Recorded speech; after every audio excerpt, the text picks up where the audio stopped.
Peut-on faire une série qui traite du rien? On va y parler dans Spoil Break. Bienvenue dans le talk show qui traite des séries. Avec moi pour répondre à cette question, deux chroniqueurs incroyables. On commence par Noam Meguira. Salut Noam, Salut. ceinture noire, troisième dan de Netflix. Il augmente, il progresse. Augmente. Et Jonathan Ayoun qui nous fait l'honneur de sa présence. Jonathan, Salut. réalisateur, écrivain, auteur également. Salut. Salut, ça va? Bonsoir.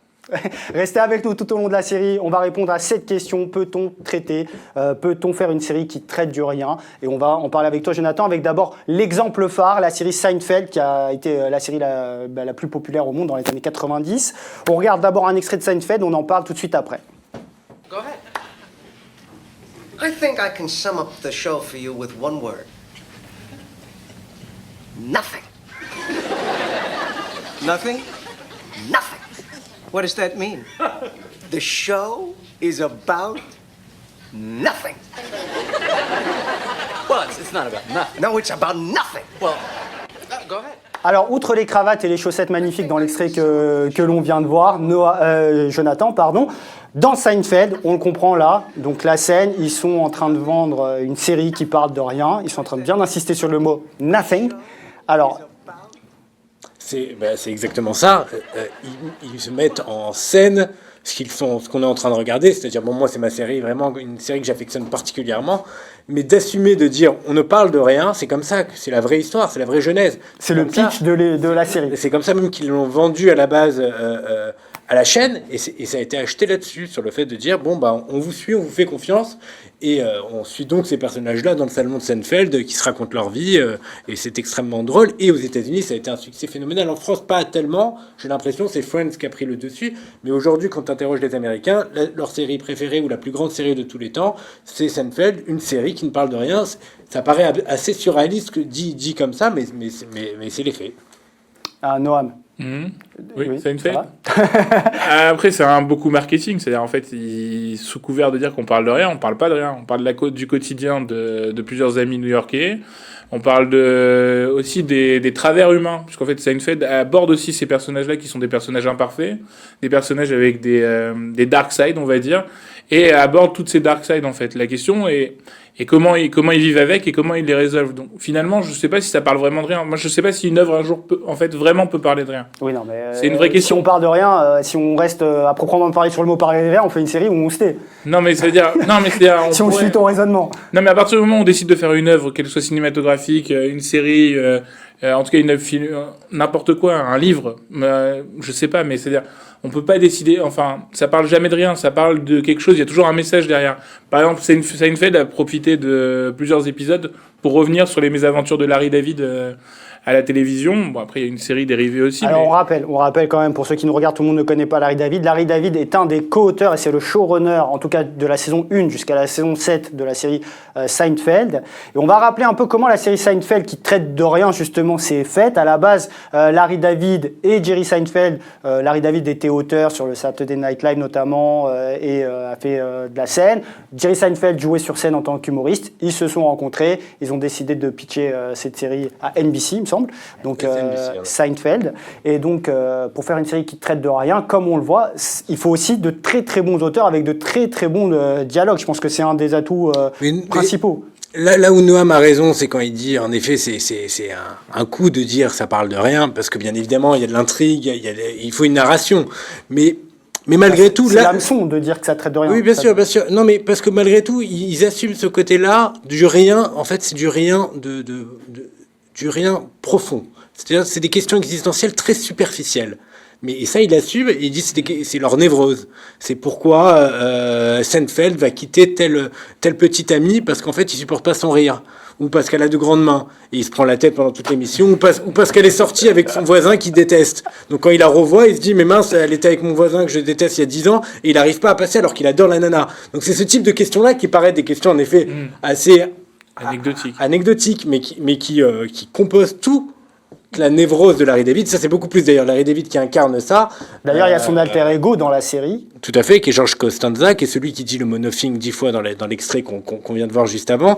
Donc voilà, donc moi c'est beaucoup plus là-dessus, et des séries sur la question des névroses de leurs personnages principaux, en effet ce n'est pas rien, mais c'est du Woody Allen en série, c'est un type d'humour très juif new-yorkais, mais qui a eu une résonance et un succès impressionnant, phénoménal à travers le monde. Autre exemple un peu plus récent pour les séries qui traitent du rien en rebondissant sur Woody Allen, qui est une de ses aspirations, on va parler de Aziz Ansari, humoriste aux États-Unis de la série Master of None. On regarde un extrait.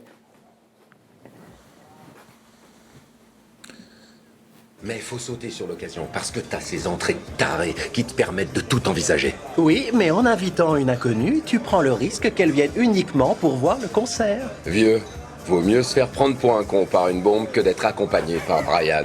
D'ailleurs, je t'interdis d'y aller avec Brian. Mec, pourquoi tu dis ça? Désolé, mon vieux. Alors, la semaine prochaine, on ira à l'aquarium. Non, j'adore l'aquarium. Je sais. Ils ont Je des sais. nouvelles Raymanta, mais t'es le meilleur, Arnold, t'es génial. C'est toi le meilleur, vieux. Donc Mais on l'a faut bien vu, sauter la sur Master l'occasion, of None parce- disponible sur Netflix, qui traite de rien. Alors c'est Dave qui est l'histoire, donc c'est Dave qui est un acteur de publicité et qui raconte ses mésaventures avec ses amis et notamment ses relations amoureuses. Alors est-ce que c'est pas à proprement parler, les séries qui traitent de rien, un format typiquement américain déjà? Si, en fait, c'est un format alors, typiquement américain. Je pense qu'il y a eu des tentatives en France, et ailleurs. Après, c'est un format typiquement américain qui est du remplissage d'antenne aussi. C'est-à-dire, en fait, ça répond à une demande. Mais non, mais ça répond aussi à une demande. Ça répond à une demande. Syndicaliste. C'est pas du syndicalisme. Ça répond à une demande des chaînes, en fait. C'est-à-dire, les chaînes avaient besoin de séries qui peuvent être suivies facilement par le public. Et si on rate un épisode, c'est pas un drame. Parce que, par exemple, si on peut revenir sur des séries comme Game of Thrones, ou Prison Break, ou toutes les grandes séries qu'on a connues, il y a un problème, c'est que dès qu'on rate un épisode, on est perdu dans l'intrigue. Ah ouais, c'est Alors plus que là, en fait, vu que l'intrigue est plutôt superficielle, où il y a une intrigue en toile de fond, mais si on prend chaque épisode indépendamment, on tombe sur un épisode de Seinfeld, on peut regarder tranquillement, même si on connaît pas les personnages, c'est réintroduit, on recomprend tout de suite le contexte. Friends, c'est un peu la même chose.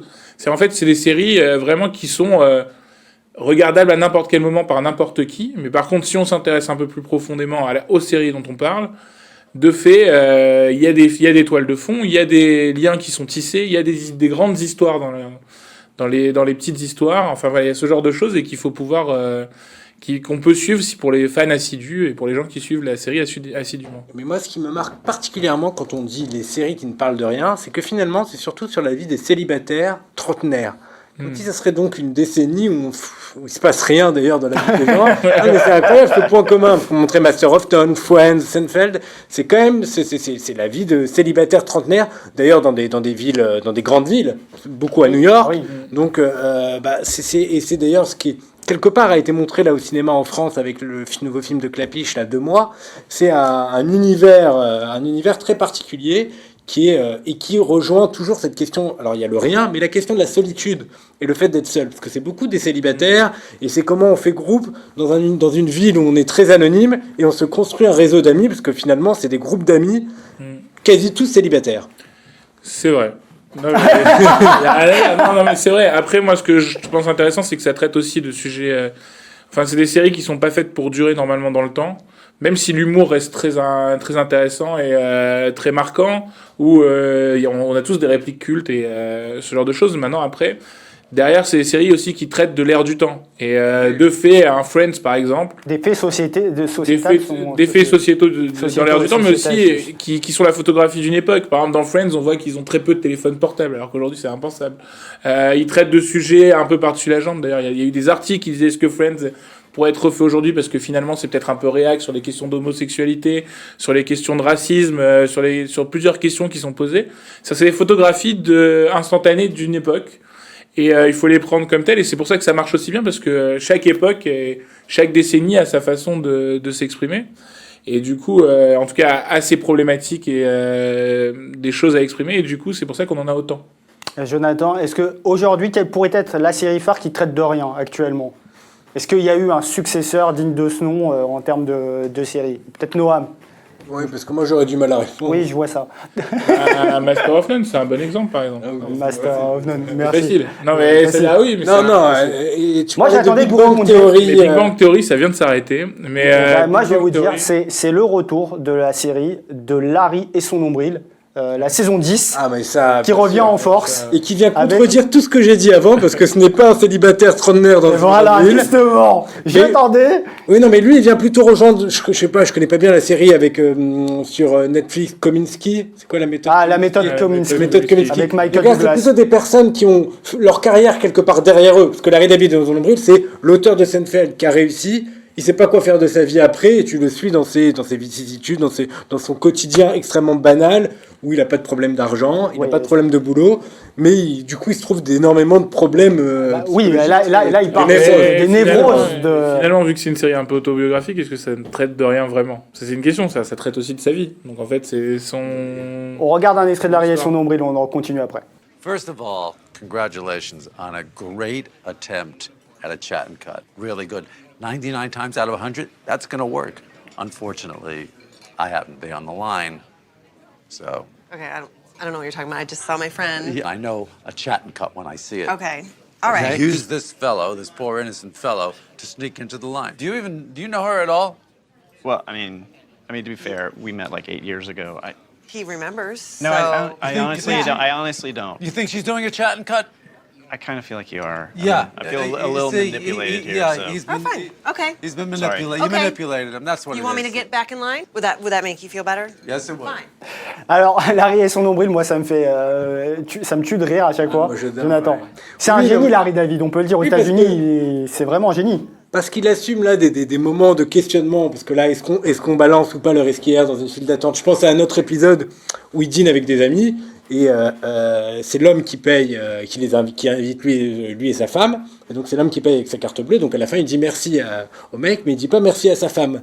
Et ils se disent, mais pourquoi il ne remercie pas sa femme? Là, tu dis, mais tu peux dire merci à ma femme. Non, non, c'est toi qui as payé, je te remercie que toi. Et donc après, ça part dans des histoires abracadabranteresques, comme ici, hein, où là, ça part après dans des engueulades pendant longtemps. Alors, pour conclure sur est-ce qu'on peut faire des séries qui traitent du rien? Est-ce que finalement, c'est pas les meilleures séries, celles qui nous intéressent tous? Parce qu'en fait, le rien, c'est notre quotidien à tous et ça nous touche. C'est celles qui permettent le plus d'identification finalement. C'est-à-dire en fait on s'identifie aux personnages plus facilement et c'est une façon aussi c'est aussi des séries qui sont faciles à suivre finalement. Jonathan? Oui, mais il dit ça parce que lui, c'est un trentenaire qui vit dans une grande ville. Donc Oui, mais il est pas célibataire. Oui, mais la possibilité d'identification est plus forte. Je ne sais pas si en mais zone rurale, non. c'est les séries qui pourraient marcher. je suis pas- On je suis pas parle d'accord. des urbains qui sont dans. Ah, je peux des pas gens laisser qui dire sont- ça. Non mais je suis pas d'accord. Je Non, pense vraiment. que tout le monde regarde. Non mais c'est tout le monde regarde et tout le monde peut s'identifier puisque finalement ça traite pas forcément de l'âge mais ça traite plus de la question des personnalités humaines et des travers du humains et il questionnement, y a en fait. assez de diversité dans ces séries pour qu'on s'identifie chacun à un personnage quel que soit son âge et quel que soit on se reconnaîtra plus dans un Joey de Friends ou dans un Seinfeld ou dans un autre personnage de série. On a compris. Merci beaucoup, Noam, pour cette intervention et pour toutes ces interventions. Merci, Jonathan, d'avoir été avec nous. Mais merci. Et merci à vous de nous avoir suivis. À bientôt sur Spoil Break. N'hésitez pas à réagir. #SpoilBreak. À très bientôt. Ciao.